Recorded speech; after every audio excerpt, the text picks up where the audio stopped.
Hi, I'm Darren Johnson, Careers Consultant at Cambridge University Careers Service, and with me today is Nick Harvey, who's a Policy Officer at the British Ecological Society. Nick graduated in 2015 in Natural Sciences, and as part of our conversation today, Nick will provide an overview of his career journey since graduation in the conservation sector. He will talk about the usefulness of his PhD in relation to securing his current job role. He will also cover some typical duties within his job in terms of daily and weekly tasks, and also some things he was not necessarily expecting before he actually went into the role, which we hope will be useful for you to know. Finally, Nick will cover some tips and advice on actually getting work experience if you're particularly interested in the role that he works in, and he will actually talk about where he hopes to go in the future in his career. So could you give me an overview, Nick, of your kind of, career journey since actually graduating in natural sciences in 2015 at Cambridge? Yeah, so I graduated in 2015, and then I went straight into a study an MSc at Oxford. So I moved from natural sciences study really to a more social science side of stuff. So the course was called Biodiversity Conservation and Management, and it was looking at conservation for a much more people side of things. So it was in a geography department, and we did a lot of social theory, and I really enjoyed that year because it showed me that conservation isn't just about biology and kind of the natural sciences side of things. Ultimately, it's about trying to get people to change their behavior. So it kind of introduced me to a lot of that side of conservation, which was really useful. And then I went straight from my master's to a PhD at the University of Manchester in Chester Zoo, where I went back to the biology, and I studied the conservation of black rhinos in Kenya. So we did that for 4 years, 4.5 years. It's all a bit extended by the pandemic. And yeah, that was a really great experience. I was actually able to integrate some of the social science stuff as well. So I had a very good supervisor who allowed me to pursue some of my own interests alongside the things that were set out in the project description when I applied.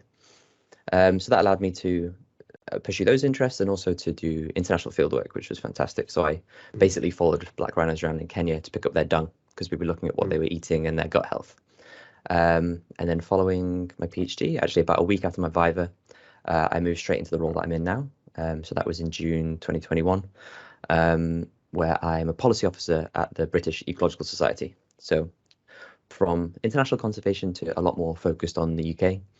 And I now focus on Welsh policy, but also on environmental, ecological, and associated policies all across the country. Great. And how helpful do you think your PhD has been to getting you your current role? Yeah, very helpful. So conservation is very competitive. So kind of any qualifications you can get that show your experience and show how engaged you are in the field, I think are very helpful. So I've had careers events with people who've suggested that it can be quite difficult to get certain roles without PhDs nowadays because a lot of people are applying with PhDs, so it becomes a way for them to separate out candidates fairly quickly. But having said that, it's not just about the kind of the piece of paper that you get. I think it did build a lot of skills quite quickly, not just in science, but also in project management, in managing international fieldwork, those kind of things, which are very important skills in any role, really. And then it also allowed me to take 3 months off my PhD halfway through, where I did a research council internship at Holyrood at the Scottish Parliament, and I worked in the Scottish Parliamentary Information Centre there for 3 months and actually worked directly on policy. And as that was kind of the field that I was looking to move into, that experience especially really helped me get my current role. So I would say, importantly, when you're doing your PhD, yes, the research is the primary focus, but also there are plenty of opportunities outside of that. Where people will give you funding to do things to pursue interests outside of your direct research focus. Really interesting, thank you. So coming back to your kind of current role that you actually do as a policy officer, what might be some of your sort of typical daily or weekly tasks that you have to do?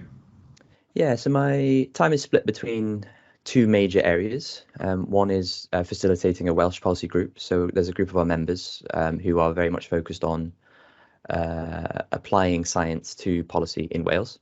And I facilitate that group, so I'm in contact with them a lot. We organise regular meetings, and as part of that group, we organise events. So I'm working very closely with the senior academics to organise events such as policy trainings and networking events.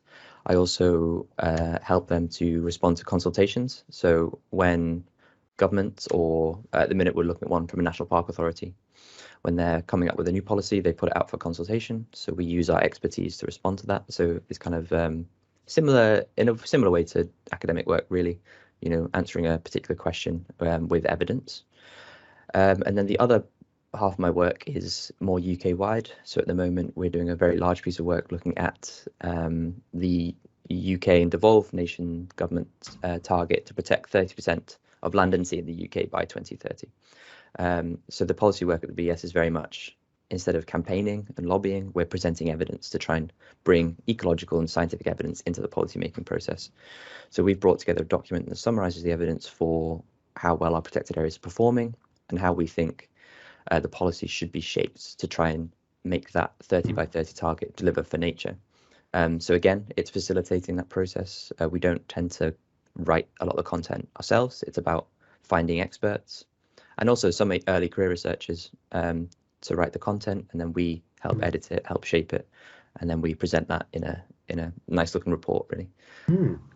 So I still do use my research skills, which is very nice, but also a lot of people management and a lot of editing and communication as well. Has there been anything kind of, I don't know, that surprised you or been unexpected since you started in the role that you kind of thought, oh, I didn't think this would be such a big part of the role, or an actual part of the role? Yeah, so that people management bit that I mentioned is a much bigger part of the role than perhaps I expected. I thought that in a policy role, it'd be very much kind of locking yourself away in a dark room and writing these consultation responses and writing blog posts and that kind of stuff. But it's much more collaborative than I expected, which is a good thing.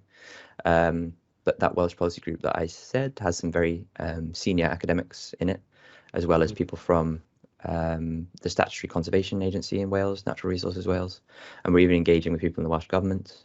So a lot of it is about facilitating their work. So it's about trying to get them to do work to time, and a lot of these people are very busy. It's not that they're not interested, they just have a million and one things to be doing.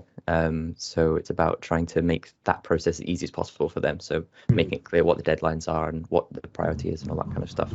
So that kind of facilitation of people management is a very big part of my role. Thanks. And people listening in on the recording could come from very early years within undergraduate courses to people maybe doing PhDs and postdocs. What would be your sort of tips and advice for people, regardless of what sort of stage they're at in their sort of studies at Cambridge, who are really keen to sort of get into a role that you actually do, maybe in terms of getting work experience or doing extracurricular activities that might be particularly valued? Yeah, so firstly, I think don't be surprised if your interests change. I think there's always lots of jobs out there that you don't know exist, especially when you're undergrad. So I probably don't know that my role existed when I was in Cambridge. So if you've always been focused on wanting to do a certain thing and then come across something else, I wouldn't be afraid to pursue that interest. And the other thing is, don't be afraid to reach out to people. So there will be advertised internships and placements and things like that.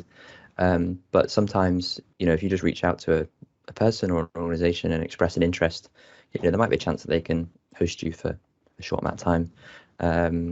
I think people are much more willing to help than certainly I've given them credit for in the past. You think you're just bothering them, but at the end of the day, even if they can't help, they might be able to direct you on someone else, and people are much more willing to help, I think, than you would often think. But yeah, I think internships and kind of work experience stuff are very important, because even in a year at Cambridge, there's sort of 700 people studying science. So how do you separate yourself out from that group of people, and how do you show that you're interested in a particular area? Yeah, and finally, I know you've not been in your role a particularly lengthy period of time, but I'm just wondering how you see your career kind of progressing in the future. Yeah, so current plan is to try and work for an international conservation NGO. So at the minute, very much UK focused, which is great because it's not my PhD was international focus, and I'd like to sort of move back to that, I think. So one of the NGO a bit like FFI or something like that. So I always get the order mixed up, Fauna and Flora International or Flora and Fauna International. Yeah. I always forget which way around it is. Yeah. Which is actually based in Cambridge. So potentially an organization like that tries to focus on projects sort of all around the world. Personally, I think it's really important to look for organizations that engage meaningfully with local communities, especially in international work. So I think conservation has kind of tripped itself up a lot in the past by trying to impose usually Western values on places around the world. So I'm very keen in my career to try and focus on using sort of the knowledge and experience that Western NGOs have, because likely that I'd be working for a Western NGO, to facilitate people's priorities in other places of the world, rather than going and saying, this is what you definitely should do. Great. Thanks ever so much for your time today, Nick. Really appreciate it. Thanks very much.